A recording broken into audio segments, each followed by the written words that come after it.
오늘도 말씀을 깨닫는 은혜와 함께 하나님 나라를 누리는 복이 있기를 주님의 이름으로 축원합니다. 기도는 이제 그 전쟁에서 큰 승리를 거둘 수 있었죠. 거두는 데는 그 기드온과 300용사만 있었던 건 아니에요.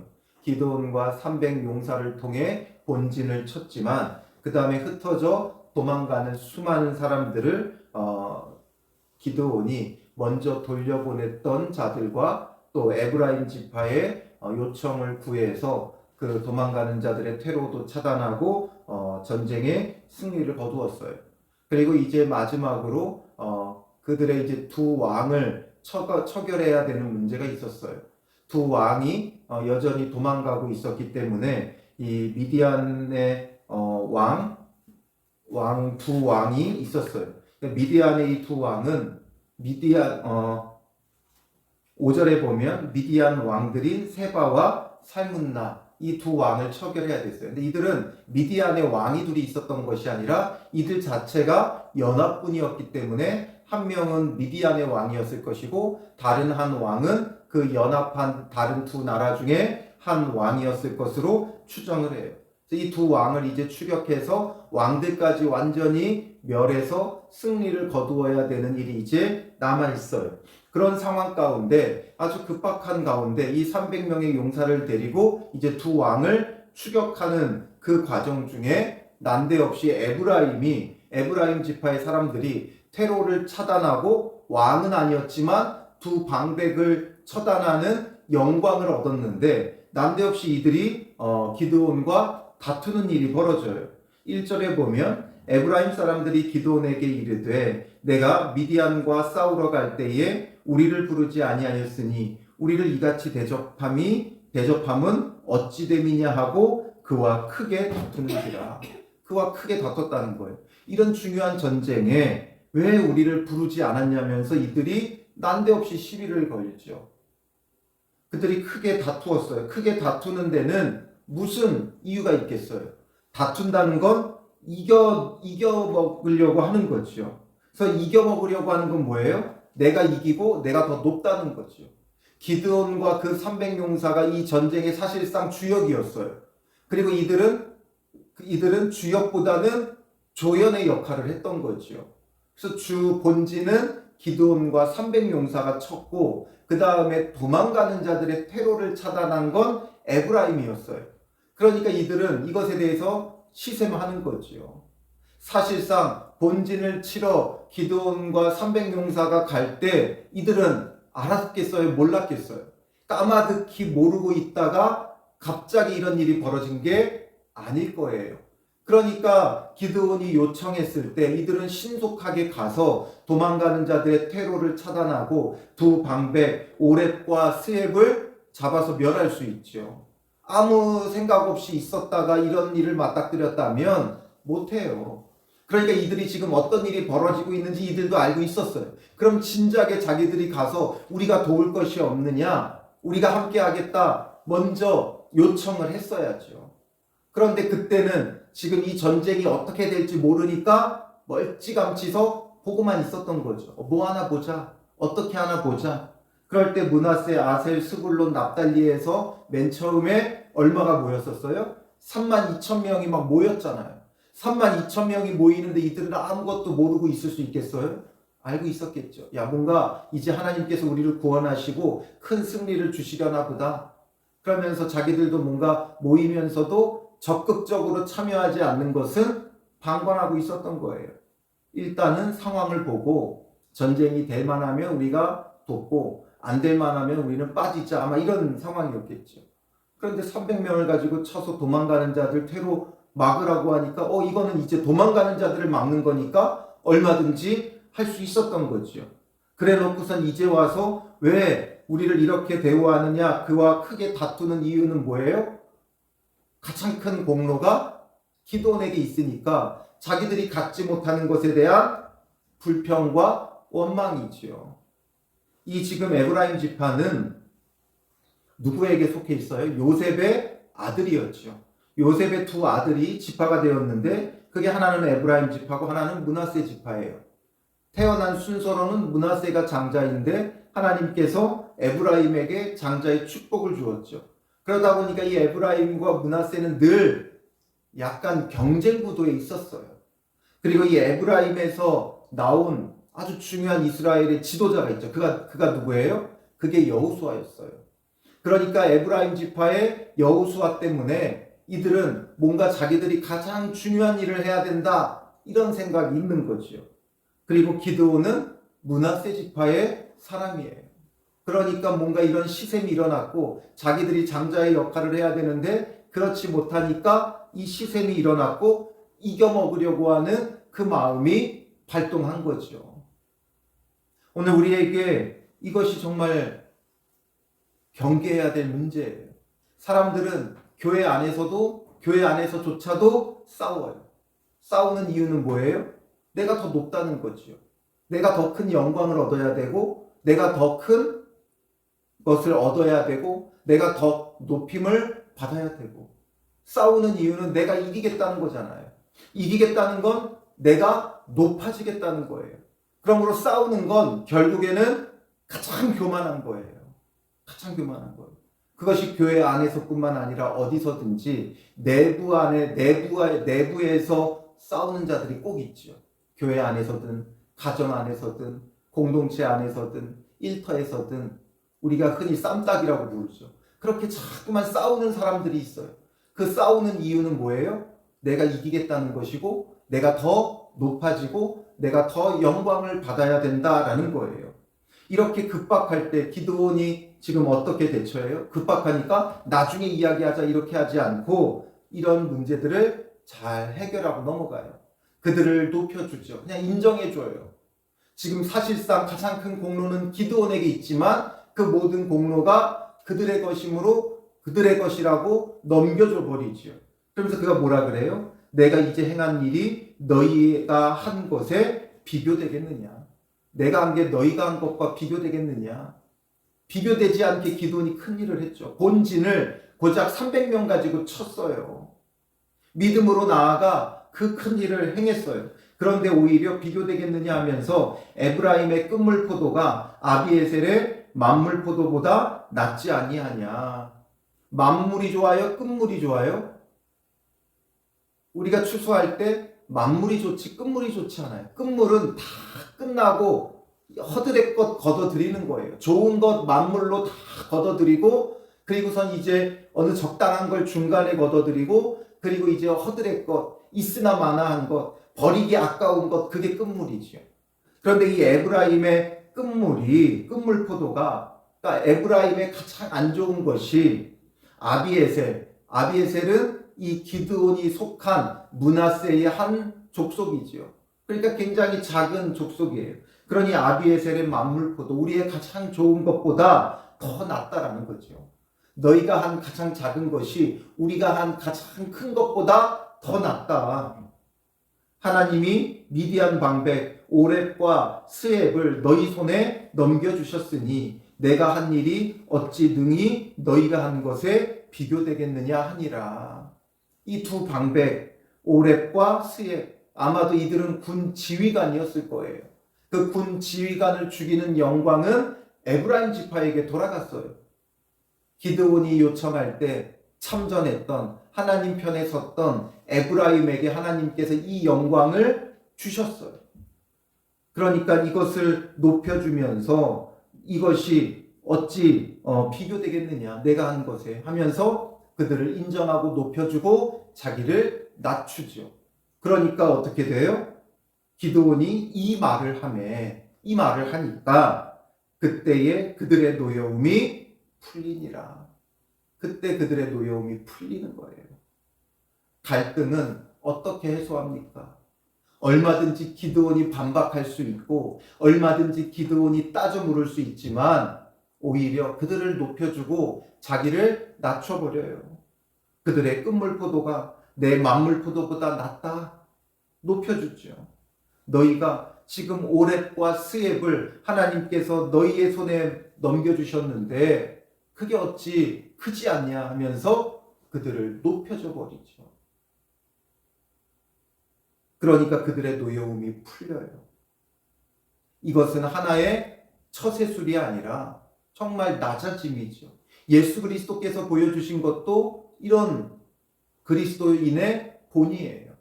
예수님을 대적하고 멸하고 죽이려고 하는 유대 지도자들, 예수님께서 얼마든지 싸워서 그들을 멸할 수 있죠. 그들을 심판할 수 있고 징벌할 수 있어요. 그러나 예수님은 묵묵히 그들에게 당해주셨죠. 자기 자신을 내어주셨고 죽어주셨어요. 그러므로 온 인류를 구원하는 거죠. 그래서 십자가에 죽으시는 그 예수를 하나님께서 어떻게 하셨어요? 모든 이름 위에 뛰어난 이름을 주시고 모든 만물이 그 발 아래 엎드리게 하신 거죠. 낮아지니까 오히려 높아지는 거예요. 그래서 기드온이 이렇게 낮아지고 그들을 높여주었을 때 그에게 굴욕이 되고 그의 자존심이 상하며 끝나는 게 아니에요. 그럴 때 하나님께서 이제 기드온에게는 누구를 넘겨주세요? 미디안의 왕들 세바와 살문나를 그의 손에 넘겨주시는 거예요. 방백들보다 더 높은 게 왕들이죠. 그러니까 하나님께서 이 사사기를 통해서 왜 지금 미디안 왕들 둘을 언급하냐 하면 앞서서 에브라임은 미디안 방백 둘을 멸했기 때문에 하나님께서 기드온을 더 높이셔서 이제 그 두 방백들보다 더 높은 미디안의 두 왕들을 기드온이 멸하며 더 큰 영광을 얻게 하시는 거죠. 낮아지니까 더 높아져요. 그래서 기드온이 이제 그들의 노여움을 풀어주고 이제 기드온이 그와 함께한 4절에 보면 300명이 요단강에 이르러 건너고 비록 피곤하나 그들을 추격하는 거예요. 그래서 어디로 가요? 숫곳으로 가죠. 지도를 하나 가지고 왔는데 여기서 보면 이스라엘의 이 전쟁이 이렇게 벌어졌어요. 지금 아셀, 납달리, 스불론, 므낫세가 함께 모여가지고 지금 하루셈에서 전쟁을 치렀고 그 다음에 에브라임과 그 나머지 사람들이 도와서 그들의 테러를 차단했을 때 이제 이들이 미디안 사람들이 요단강을 건너 숫곳을 거쳐 분우엘, 욕부와 갈골로 이들은 피신해 갔어요. 그러니까 이제 이들을 뒤쫓을 때 이 기드온도 요단강을 건너서 가장 먼저 숫곳에 이르러요. 그런데 피곤하죠. 밤새 전쟁을 치렀어요. 이들이 언제 이들에게 올라갔어요? 이경초에 올라갔잖아요. 그러니까 밤 10시쯤에 갔어요. 그러니까 이 밤 10시부터 지금 계속 전쟁을 치르고 도망가는 자를 쫓아가고 이러면서 숫곳에 이르니까 굉장히 피곤하지요. 그때의 5절에 보면 숫곳 사람들에게 이르되 나를 따르는 백성이 피곤하니 청하건대 그들에게 떡덩이를 주라. 나는 미디안의 왕들인 세바와 살문나의 뒤를 추격하고 있노라. 내가 지금 세바와 살문나의 뒤를 추격하고 있다. 그랬더니 숫곳의 방백들이 어떻게 해요? 세바와 살문나의 손이 지금 내 손에 있다는 거냐? 어찌 우리가 내 군대에게 떡을 주겠느냐 말하죠. 세바와 살문나의 손이 지금 내 손에 있다는 거냐?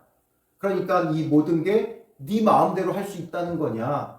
이들은 지금 누구를 더 두려워하고 있는 거예요? 세바와 살문나를 더 두려워하고 있는 거예요. 감히 네가 세바와 살문나를 멸할 수 있냐? 조롱하는 거죠. 그러면서 어찌 우리가 내 군대에게 떡을 주겠느냐? 그러니까 너희들을 도왔다가는 나중에 우리가 보복당하니까 안 된다 이거죠. 왜냐하면 이들이 전쟁에 패해서 도망가기는 했지만 이들의 수가 얼마였어요? 쭉 내려가 보면 10절에 이때의 세바와 살문나가 갈골에 있는데 동방 사람의 모든 군대 중에 칼든 자 12만 명이 죽었고 그 다음에 남은 15,000명가량은 그들을 따라와서 거기에 있더라. 15,000명이 지금 따라왔다는 거예요. 지금 기드온은 몇 명 데리고 쫓아가요? 300명 데리고 쫓아가죠. 그런데 피신한 미디안 왕들이 데리고 있는 군사수가 아직도 15,000명이나 되는 거예요. 그러니 이들이 피신해 가는 것도 보았고 기드온이 쫓아가는 것도 봤어요. 근데 피신에 가는 숫자가 15,000인데 쫓아가는 숫자가 고작 300밖에 안 되는 거예요. 그러니까 이들의 생각에는 이제 미디안 왕들이 그 진영을 다시금 가다듬고 다시 치고 올라오면 어떻게 되겠느냐라는 거죠. 그러면 당연히 미디안 왕들이 이길 건데 우리가 지금 기드온 편 들었다가는 우리가 다 그때 죽게 될 거다. 이거예요. 그래서 거절하죠. 사사기의 중요한 하나의 주제가 뭐라 그랬어요? 하나님 편에 서는 자와 하나님 편에 서지 않는 자예요. 이 숫곳 사람들은 하나님 편에 서지 않았어요. 그러니 기드온이 뭐라 그래요? 그러면 여호와께서 세바와 살문나를 내 손에 넘겨주신 후에 내가 들가시와 찔레로 너희 살을 찢으리라. 기드온은 의심 없어요. 분명한 믿음이 있어요. 어떤 믿음이에요? 여호와께서 세바와 살문나를 내 손에 넘겨주신 후에, 분명히 이건 하나님께서 내 손에 넘겨주신다. 고작 300명으로 피곤하게 지치게 그들을 쫓아가고 있지만 15,000명이라 할지라도, 고작 300명이 쫓아간다 할지라도 하나님께서 내 손에 넘겨주실 것이고, 그리고 내가 그 후에 돌아올 때 너희 살을 찢을 것이다 선포하죠. 이건 기드온이 잔인하고 잔혹한 게 아니에요. 하나님 편에 서지 않는 자, 하나님의 원수가 된 자들에게, 하나님의 대적자에게 하나님의 징벌을 선언하는 거죠. 그리고 이들은 또 급하게 그들을 쫓아가며 브누엘에 이르게 되어져요. 거기서 브누엘로 올라가서 그들에게도 그같이 구한즉 브누엘 사람들의 대답도 숫곳 사람들의 대답과 같은지라. 숫곳 사람들하고 똑같이 반응하죠. 이것이 어찌 보면 당연한 거예요. 300명과 15,000명 비교가 되지 않죠. 당연한 반응이에요. 세상 사람들이 조롱하고 비웃을 일이에요. 그러나 기드온은 여전히 그의 믿음이 한치도 흔들리지 않아요. 그래서 9절에 뭐라 그래요? 내가 평안히 돌아올 때에 이 망대를 헐리라. 평안히 돌아올 때에 나는 하나님께서 저들이 내 손에 넘겨주실 것이기에 평안히 돌아올 것이다 라는 거죠. 세상 사람들이 비웃고 조롱해도 기드온은 믿음으로 하나님께서 하실 일을 바라보며 하나님 편에 서서 하나님께서 하시고자 하는 일에 참여자가 되는 거죠. 하나님이 하시는 일에 참여하는 자냐, 반대하며 하나님의 원수된 자가 되는 것이냐, 우리는 이것을 분명히 알아야 돼요. 그리고 나는 어느 편에 서 있는가? 하나님 편에 서 있는 자가 되어져야 하는 것이죠. 그래서 10절에 보면 이때 세바와 살문나가 갈골에 있었죠. 그래서 11절로 내려가 보면 적군이 안심하고 있는 중에, 갈골까지 이들은 피해 갔으니까 많이 갔어요. 지도에서 봐도 지금 숫곳, 브누엘, 그 다음에 욕부아를 거쳐 갈골까지 이들은 지금 이스라엘의 그 지경을 이제 거의 벗어나고 있는 거죠. 그러니까 이렇게 안심하고 있을 때에 기드온이 노바와 욕부아 동쪽 장막에 거주하는 자의 길로 올라가서 그 적진을 치니 세바와 살문나가 도망하는지라. 기드온이 그들의 뒤를 추격하여 미디안의 두 왕 세바와 살문나를 사로잡고 그 온 진영을 격파하니라. 결국에는 그 온 진영을 격파하죠. 미디안의 두 왕도 사로잡고 완전히 격파하고 승리하게 되는 거예요. 그래서 결국에는 기드온이 이 전쟁의 모든 영광을 가져가죠. 에브라임에게 하나님께서 영광을 주셨어요. 두 방백 오렙과 스엡을 죽이는 영광을 주셨어요. 그렇다면 이제 이들은 기드온의 300용사와 함께 나아갔으면 어떻게 되겠어요? 미디안의 두 왕도 처단할 수 있었겠죠. 근데 정작 따라가지는 않으면서 기드온에게 시비를 걸고 크게 다투면서 결국 기드온은 그들을 높여주고 자기 자신을 낮춘 까닭에 가장 큰 영광을 얻어요. 그러니 하나님 앞에 누가 큰 용사예요? 누가 큰 용사예요? 왜 하나님께서 기드온에게 큰 용사여 하면서 여호와께서 너와 함께 하시도다 그를 사사로 부르신 이유는 여기에 있는 거예요. 자신을 높이지 않고 다른 사람을 높여주고 하나님 편에 서서 끝까지 하나님의 일을 완수하는 자, 그가 주님께 큰 용사죠. 낮아지는 자를 하나님은 높이세요. 낮은 자의 하나님이세요. 연약한 자를 들어 강한 자를 부끄럽게 하시고, 미련한 자를 들어 지혜 있는 자를 부끄럽게 하시고, 약한 것들을 택하사 강한 것들을, 없는 것들, 천한 것들을 택하사 있는 자들, 귀한 자들을 부끄럽게 하시는 하나님이시죠. 그 하나님 앞에 누가 큰 용사냐 이거죠. 그런데 사람들은 약하고 미련하고 지혜 없고 천하게 되면 그게 망하는 길인 줄 알아요. 그래서 있는 척하고 지혜 있는 척하고 가진 척하고 높은 척하고 대단한 척하고, 그게 바로 에브라임이지요. 그러니 이들은 두 방백을 이겼어도 뭐 받게 되지 않아요? 졸장밖에 되지 않는 거예요. 그러나 낮아지는 자, 그러니 높아지려고 싸우는 자가 되면 안 돼요. 허세를 부리면 안 돼요.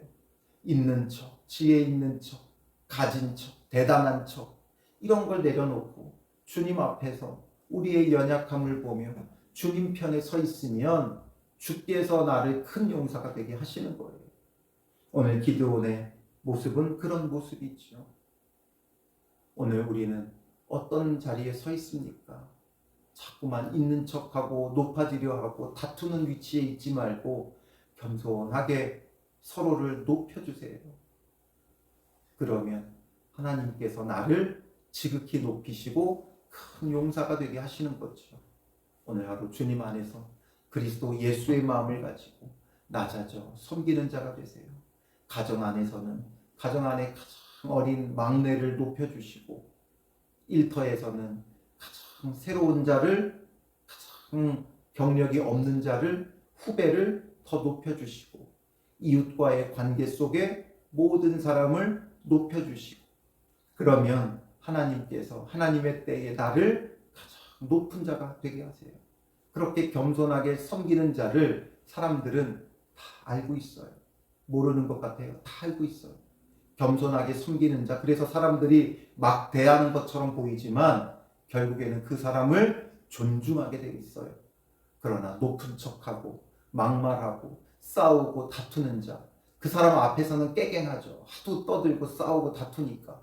그러나 뒤에서는 다 욕해요. 그러니 우리가 누가 될 거예요? 존중받고 높임받는 믿음의 사람이 되려면 낮아져 섬기는 자가 되어져야 하는 것이죠. 그래서 기드온처럼 오늘 하루 주님 편에 서서 주님 주신 일을 끝까지 완수하려면 내가 낮아져야 돼요. 기드온이 여기서 에브라임과 싸우고 다투고 끝끝내 그들을 이기고 했으면 미디안의 두 왕들은 누가 쫓을 거예요? 하나님께서 완수하고자 하는 일을 완수하지 못하죠. 그러니 하나님 편에 서서 끝까지 주님께서 맡기신 일을 완수하려면 낮아져야 돼요. 사소한 것에 목숨 걸면 안 돼요. 누가 영광을 받느냐, 여기에 목숨 걸고 싸우고 있었으면 끝나버린 거죠. 그러니 항상 어떤 일이든지 주님께서 맡기신 일을 완수하려면 내가 낮아져 섬기는 길밖에 없어요. 그러면 주님께서 이 모든 것을 완성시키시는 거죠. 예수 그리스도를 가장 높은 이름을 주신 것처럼, 그 발 아래 모두가 무릎 꿇게 하신 것처럼 오늘 우리의 발 아래 모두가 무릎 꿇게 되는 거죠. 그러니 오늘도 주님 안에서 낮아져 섬기며 끝까지 주님 편에 서서 주님의 일을 완수하는 믿음의 사람들 되시기를 주님의 이름으로 축원합니다. 기도하겠습니다. 살아계신 아버지 하나님, 오늘 우리는 어디에 있는지를 보게 됩니다. 주님 하고자 하시는 일에 주님 편에 서서 끝까지 완수하는 자인지, 내가 높아지기 위해 또 아니면 내가 살기 위해 발버둥치며 다투는 자인지 우리의 모습을 보게 하여 주시옵소서. 여전히 우리가 높아지길 원하고 우리의 자존심을 내세우는 우리의 악한 이 심령을 용서하여 주시고 기드온처럼 낮아져 섬기며 끝까지 주님의 일을 완수하는 자 되어 하나님이 주시는 영광을 함께 누리는 믿음의 사람들 되게 하여 주시옵소서. 다투는 자가 되지 말게 하시고 높아지려고 다투는 자가 되는 것이 아니라 오히려 낮아지며 화평을 이루는 자가 되게 하여 주셔서 하나님 하고자 하시는 일 끝까지 완수하여 주님께 영광되고 주님이 영광 받으시며 또 우리를 큰 용사로 높이시는 하나님의 은혜가 우리에게 충만한 하루 되게 하옵소서. 낮아져 섬김으로 주님께서 하고자 하시는 일들을 이루어가는 믿음의 사람들이 되게 하여 주실 줄 믿사오며 예수님의 이름으로 기도합니다. 아멘.